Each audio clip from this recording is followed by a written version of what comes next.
அண்ணாமலேஸ்வர தரிசனம் பண்ணிட்டு அம்மா தரிசனம் பண்ணிட்டு ஆசீஸோட ஜனங்களுக்கு சேவை செய்யறதுக்கு நான் முன்னுக்கு போயிட்டே இருக்கேன்.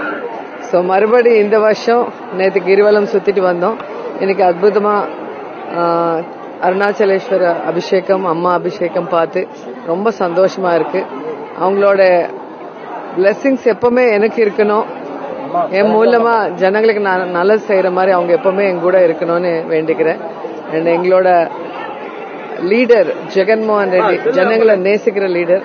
ஸோ அவர் 2வது வாட்டி சிஎம் ஆகணும்னு மனப்பூர்வமா வேண்டிக்கிறேன்.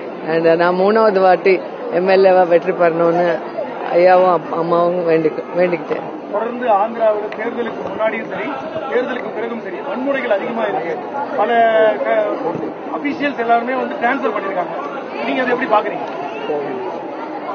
ஸோ பிஜேபி தெலுங்குதேசம் ஜனசேனா காம்பினேஷன்ல அவங்க எலெக்ஷன் வந்ததுனால சந்திரபாபு நாயுடு பிஜேபி பவரை யூஸ் பண்ணி ஈஸியா மேனேஜ் பண்ணி எப்படியெல்லாம் ஜெயிக்கிறதுக்கு பார்த்திருக்காங்களோ நீங்க பார்த்திருக்கீங்க.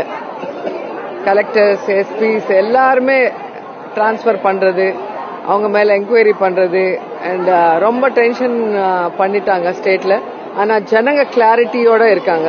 அவங்களுக்கு யார் நல்லது செஞ்சாங்களோ அந்த ஜெகன்மோகன் ரெட்டி கூட அண்ட் எங்க மாதிரி எம்எல்ஏ கூட ஜனங்க ஃபுல் சப்போர்ட் கொடுத்ததுனால கண்டிப்பா வெற்றி நாங்க தான்.